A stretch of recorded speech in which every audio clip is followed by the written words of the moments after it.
মৌ দু কদম পিছিয়ে গেল তাজের থেকে। আমি? তাজ রাগে থরথর করে কাঁপছে। হ্যাঁ হ্যাঁ তুই। তোর জন্য রায়হান এমন ডেসপারেট হয়ে উঠেছে। তুই স্বার্থের জন্য ব্যবহার করেছিস ওকে। মৌয়ের চোখের পানে টলমল করছে। আমি তো শুধু তোমাকে ভালোবেসে সব করেছি। তাজ দাঁতের দাঁত খিচিয়ে বলল, কে চেয়েছে তোর এমন ভালোবাসা? তুই ভালোবেসে এসব করে থাকলে রায়হানও তোকে ভালোবেসে এত অন্যায় করেছে। ভালোবাসার শাস্তি যদি রায়হান পায় তাহলে তোরও পাওয়া উচিত, কারণ তুইও কম অন্যায় করিসনি রায়হানের সাথে। মৌ কাপা গলায় বলল। কি শাস্তি? তাজ নিচের চোখ মুছে গম্ভীর গলায় বলল, রায়হান যেমন ওর ভালোবাসা পায়নি, ঠিক তেমনই তুই কোনোদিন পাবি না তোর ভালোবাসা। আজকের পর আর কোনোদিন তুই আমার সামনে আসবি না, আর এটাই তোর শাস্তি। তাজ হনহনিয়ে বের হয়ে গেল মৌদের বাসা থেকে। নিজেকে তার পাগল পাগল লাগছে। একবার হলেও তিতিরের দেখা পাওয়া দরকার। সে রাতের আচরণের জন্য সরি বলতে হলেও তিতিরের দেখা পাওয়া দরকার। এখানে নির্দোষ তো কেউ নেই, তবে শাস্তি কেন একা তিতিরের ভাগ্যে লেখা? অনুশোচনায় দগ্ধ হচ্ছে তাজের হৃদয়। চোখের সামনে ভাসছে তিতিরের সাথে করা জঘন্য সেই ব্যবহারগুলো। বুঝবে, তুমি বুঝবে যেদিন সব বুঝবে, হারিয়ে আমায় খুঁজবে। তবে দিন শেষে শূন্য হাতে নিজের নীড়ে ফিরবে। বিষাক্ত ফুল নেই আপন করতে, তার ঘ্রাণেও যে হবে প্রাণনাশ। তিতিরের বলা ছন্দের মানে আজ বুঝতে পারছে তাজ। তবে কি আর কোনোদিন দেখা হবে না বিষাক্ত ফুলের সাথে তাজের? জানা হবে না সে হয়ে উঠেছিল আজ জীবনের বিষাক্ত ফুলের আসক্তি। মেয়েটা আসক্ত হয়েছিল তাজ নামক মানুষের।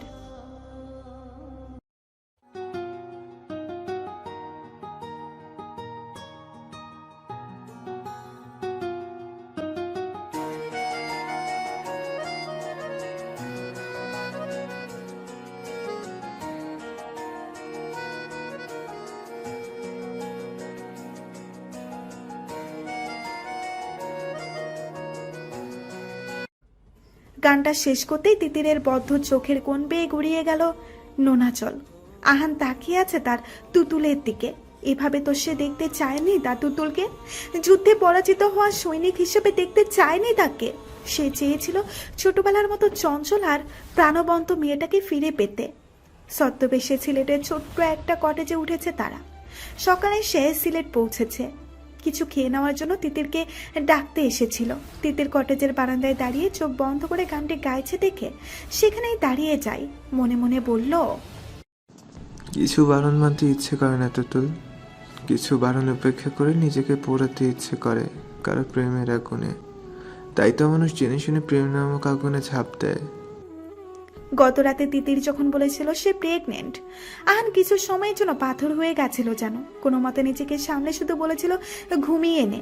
তারপর থেকে এখন পর্যন্ত তিতিরের সাথে আর কথা হয়নি। আহান অনেক ভেবে ঠিক করেছে বাচ্চাটাকে প্রয়োজনে নিজের পরিচয় বড় করবে, তবু তিতিরকে আহার একা ছাড়বে না। কিছু খেয়ে নিবি চল, এই অবস্থা বেশি সময় না খেয়ে থাকা ঠিক না। তিতির চমকে উঠে পেছনে ফিরে তাকালো। খেতে ইচ্ছে করছে না। নিজের জন্য না হলেও ভিতরে বেড়ে ওঠে প্রাণটার জন্য খেতে হবে। পাখি কোথায়? তোর জন্য অপেক্ষা করছে। আজ সে আপনির হাতে ছাড়া খাবে না। তিতির কথা না বাড়িয়ে ভেতরে ঢুকে গেল। আহান দীর্ঘশ্বাস ছেড়ে তিতিরের পেছনে গেল। তিতির যত্ন করে খাইয়ে দিচ্ছে বনুকে। তিতির নিজে খাচ্ছে না দেখে আহান একটু খাবার নিয়ে তিতিরের মুখের সামনে ধরলো। তিতির তাকালো আহানের দিকে, তবে কিছু বলল না। চুপচাপ খাবারটা মুখে নিল। আহান নিজের মুখেও খাবার তুলল। ভাইয়াকে র্যাব ধরে নিয়ে গেছে। তিতিরের হাত থেমে গেল, তাকালো আহানের দিকে। তবে আমরা এবার স্বাধীন। আহান ছোট্ট করে বলল। হুম। তিতির আবার পাখিকে খাওয়ানোতে মনোযোগ দিল। তোকে গতকাল একটা প্রশ্ন করেছিলাম, উত্তরটা এখনো দিসনি। আমার বনুকে দেখে রাখবি, বিনিময়ে সব প্রপার্টি আমি তোর নামে করে দিব। আহু। আহানের হাত থেমে গেল। চামচটা প্লেটে রেখে দিল একটু শব্দ করে। তুই কি আমাকেও রায়হান চৌধুরীর মতন মনে করিস নাকি তুতুল? সেটা হতে যাব কেন? তোকে রায়হান চৌধুরীর মতো মনে করলে তার সাথে আসতাম না, বরং তোর থেকে পালানোর চেষ্টা করতাম। তবে কেন মনে করছিস প্রপার্টির স্বার্থে আমি পুতুলের খেয়াল রাখবো? তিতির দীর্ঘশ্বাস ছেড়ে বলল। রাখতে না চাইলে থাক, আমি অন্য ব্যবস্থা করে নিব। আহান তিতিরের এক হাত নিজের মুঠোয় নিয়ে বলল। তুই চাইলে আমি নিজের জীবনটাও দিতে রাজি তুতুল। তিতির প্রশ্নবোধক চাহনিতে তাকালো আহানের দিকে। আহান বলল, আজ থেকে পুতুল আর তোর সব দায়িত্ব আমার। তোরই বন্ধুকে জীবনের শেষ নিঃশ্বাস পর্যন্ত পাশে পাবি। একবার হারিয়ে গিয়েছিলি, আর হারাতে দিব না তোকে। তিতিরের চোখে টলটল করছে নোনাজল। নুরুল মারা যাওয়ার পর যেন অর্ধ সাগরে পড়েছিল বনুকে নিয়ে, পাশে পায়নি কাউকে। তারপর জবটা হলো, সেখানেই হয়তো সবচেয়ে বড় ভুল করেছিল জীবনের। জবটা নিয়ে আহুরে, আমার জীবনটা এলোমেলো হয়ে গিয়েছে। আমি চাই না আমার বনুর জীবনটা এলোমেলো হোক। বড্ড বেশি ভালোবাসি ওকে। আহান চোখের ইশারায় আশ্বস্ত করলো তিতিরকে। আগামীকাল ওসমানী বিমানবন্দর থেকে লন্ডন যাচ্ছি আমরা। তিতির ভয় পেয়ে বলল। রায়হান চৌধুরী যদি আবার কিছু করে? আহান বলল, ভয় পাস না, রায়হান চৌধুরী জেলে, সে কিছুই করতে পারবে না। আর লন্ডনে আমি নিজের ঠিকানা পরিবর্তন করে ফেলেছি, সেখানে আমাদের এত সহজে খুঁজে পাবে না কেউ। আর তোর বাবা? আহান তাকালো তিতিরের দিকে। মেয়েটার চোখ মুখে এখনো আতঙ্ক। শীতের ছড়া পাতার মতো সবার জীবন থেকে ঝরে গেছে অনেকগুলো মাস। চোখের পলক ফেলার মতো যেন দিনগুলো কেটেছে। লন্ডনের বিলাসবহুল ফ্ল্যাটে বসবাস করছে তিতির। 9 মাসের ভরা পেট নিয়ে চলাফেরা কষ্ট হয়ে গেছে তিতিরের। প্রেগনেন্সির গত কয়েকটা মাস তিতির নিজের শরীরের সাথে যেন নিজে যুদ্ধ করেছে। এক একটা মাস পার হয়েছে আর এক একটা সমস্যা দেখা দিয়েছে। তিতিরের প্রেগনেন্সি কমপ্লিকেশন কথা আহান জানতে পারে প্রেগনেন্সির 5 মাসে। তখন অপারেশন করা অনেক বেশি রিস্ক। সেদিন আহান তিতিরের হাত ধরে কাঁদতে কাঁদতে বলেছিল, তুই কেন সবটা আমার থেকে লুকিয়ে গেলি তুতুল? সেই দিন কোনো উত্তর দিতে পারেনি তিতির। বলতে পারেনি তাজকে সে কতটা ভালোবাসে। সে পারেনি তার অংশ নিজের থেকে সরিয়ে দিতে। অদৃশ্য এক মায়ায় জড়িয়ে গেছে ভেতরে থাকা ছোট্ট প্রাণটাও। গত কয়েকটা মাস আহান যেন তিতিরকে নিজের হাতের তালুতে আগলে রেখেছে। আহানের আজ একটা ইম্পর্ট্যান্ট কাজ আছে, তাই বাধ্য হয়ে ভার্সিটিতে গেছে। সকাল থেকে পেটে চিনচিনি ব্যথা অনুভব করছে, তবু আহানকে বলেনি, তাহলে সব ফেলে বাসায় বসে থাকতো। এমনি নিজেকে আহানের বোঝা মনে হয় তিতিরের কাছে। আবার তার জন্য আহানের পড়াশোনার ক্ষতি হোক সেটা চায় না তিতির। হাতের কলম ডায়েরির ভাঁজে রেখে দিল। গত 8 মাসে তিতির 2টো ডায়েরি লিখেছে, একটা তার ছেলে ধ্রুবর জন্য আর একটা তাজের জন্য। হ্যাঁ, তিতিরের ছেলে হবে সেটাই জানিয়েছে ডক্টর। তিতিরের মন বলছে তার সময় ফুরিয়ে এসেছে এই পৃথিবীতে। তাই তাজকে না বলা কিছু কথা লিখে রেখেছে, যদি কোনোদিন তাজ তার খোঁজে আসে তাহলে যেন ডায়েরিটা পায়। তাই লিখেছে। আর ছেলের সাথে তার কথা হবে না, তাই ছেলের জন্য সব লিখে রেখেছে। তিতির দাঁতে দাঁত চেপে ব্যথা সহ্য করে পাখিকে ডাকলো, কিন্তু পাখির সারা শব্দ নেই। তিতির এবার ন্যান্সিকে ডাকলো। আহান তিতির আর পাখির দেখাশোনার জন্য ন্যান্সিকেই রেখেছে। ন্যান্সিও নিজের মেয়ের মতো ভালোবেসে আগলে রেখেছে তিথির পাখিকে।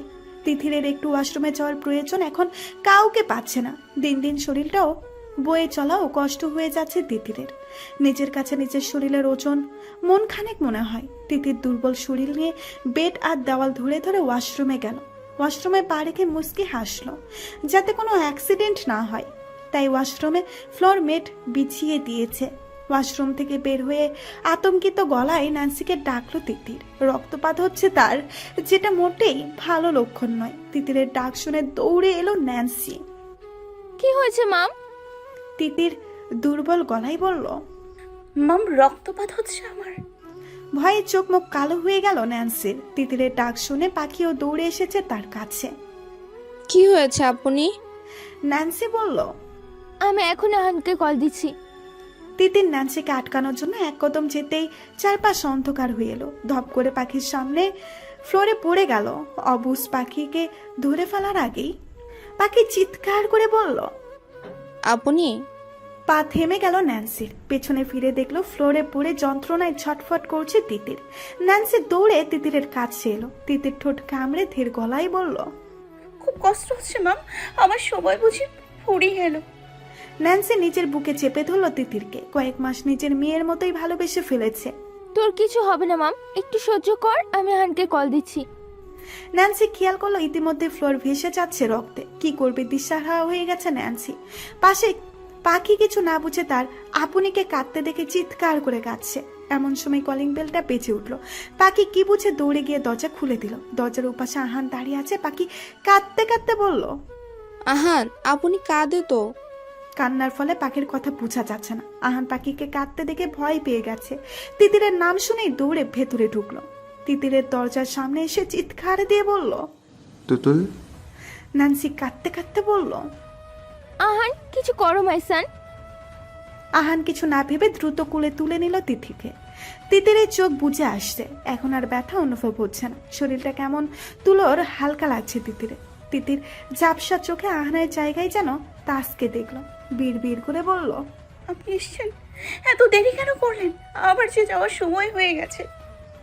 তিতিরের বলা কোনো কথা কারো কানে গেল না। আহান তিতিরকে নিয়ে গাড়িতে শুয়ে দিল। ন্যান্সি তিতিরের মাথা নিজের কোলে নিয়ে বসেছে।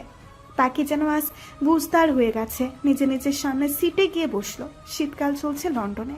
চারিদিকে সাদা বরফে ঢাকা। বাসা থেকে 5 মিনিটের রাস্তা হসপিটাল, কিন্তু অনেক চেষ্টা করেও গাড়ি স্টার্ট করতে পারলো না আহান। প্রকৃতি বোধ হয় আজ তিতিরের সাথে সায় দিতে চাচ্ছে না। গাড়িতে সময় নষ্ট না করে আহান নেমে তিতিরকে কোলে তুলে ছুটলো হসপিটালের দিকে। তার পেছনে ন্যান্সি আর পাখি। বরফের নিচে লুকিয়ে রয়েছে রাস্তা।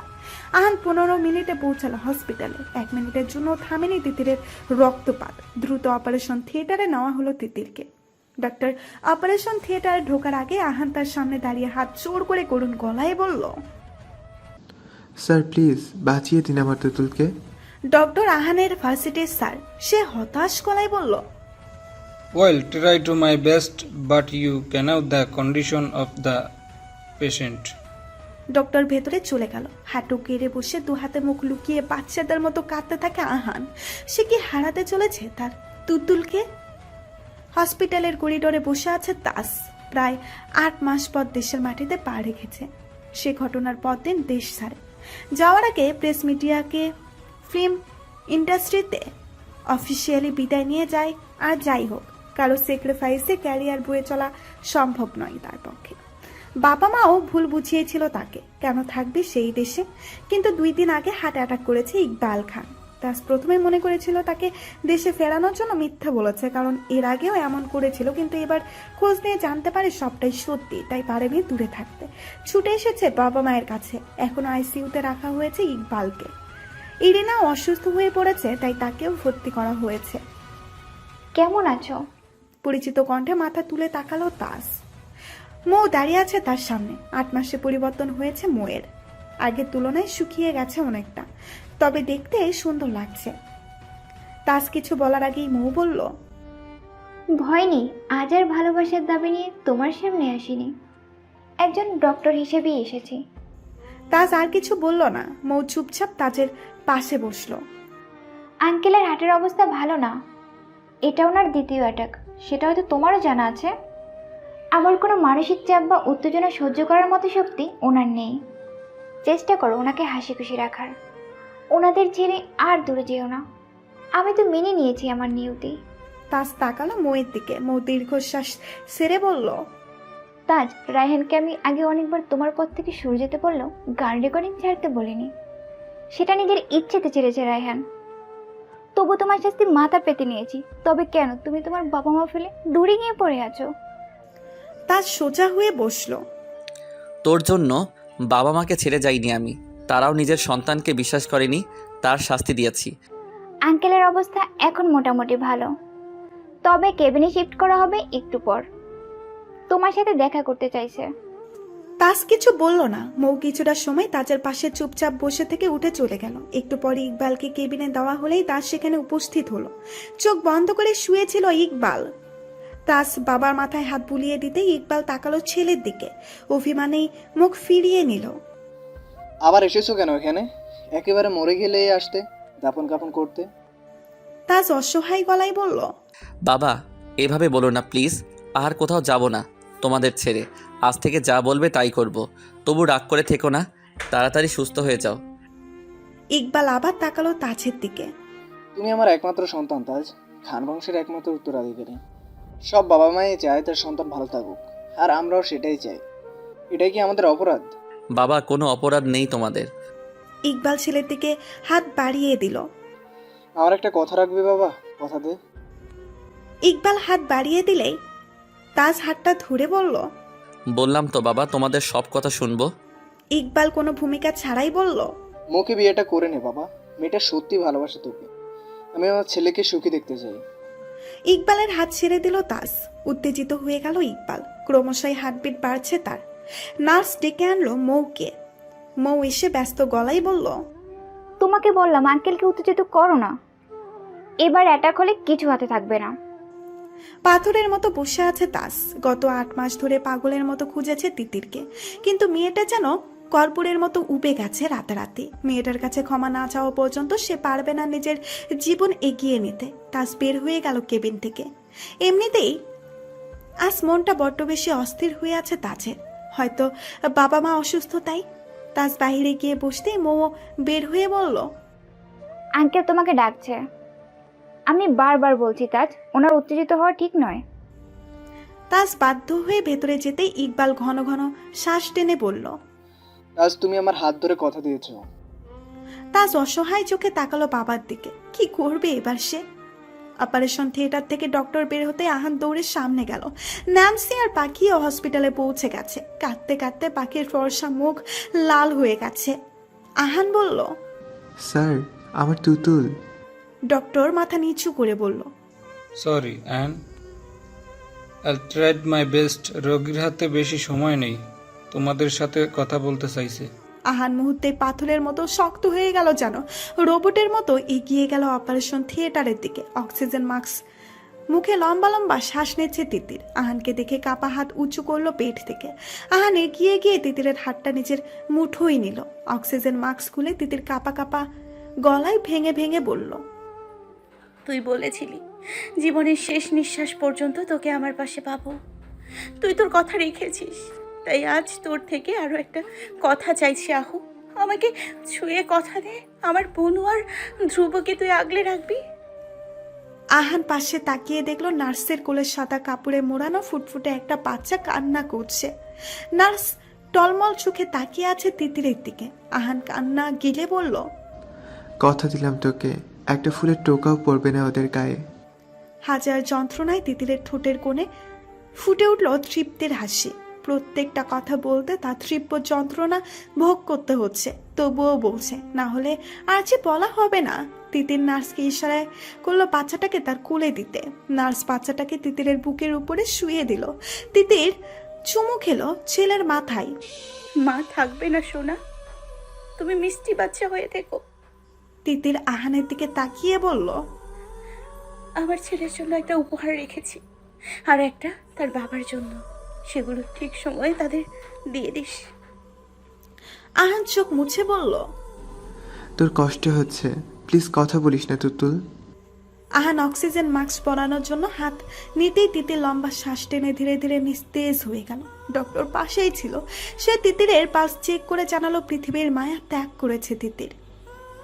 আহান পিছিয়ে গেল দুপা। তিতিরের বুকে লেপ্টে থাকা ছোট্ট ধ্রুব গলা ছেড়ে কাঁদছে। কি জানি সেও হয়তো বুঝে গেছে জীবনের মূল্যবান সম্পদ হারিয়ে গেছে। নার্স তিতিরের বুক থেকে বাচ্চাটা সরিয়ে নিতে গেলেই আহান বাধা দিল। কাপা গলায় বলল। থাকতে দিন না আর কিছুটা সময়। এটাই তো ওর মায়ের প্রথম এবং শেষ স্পর্শ।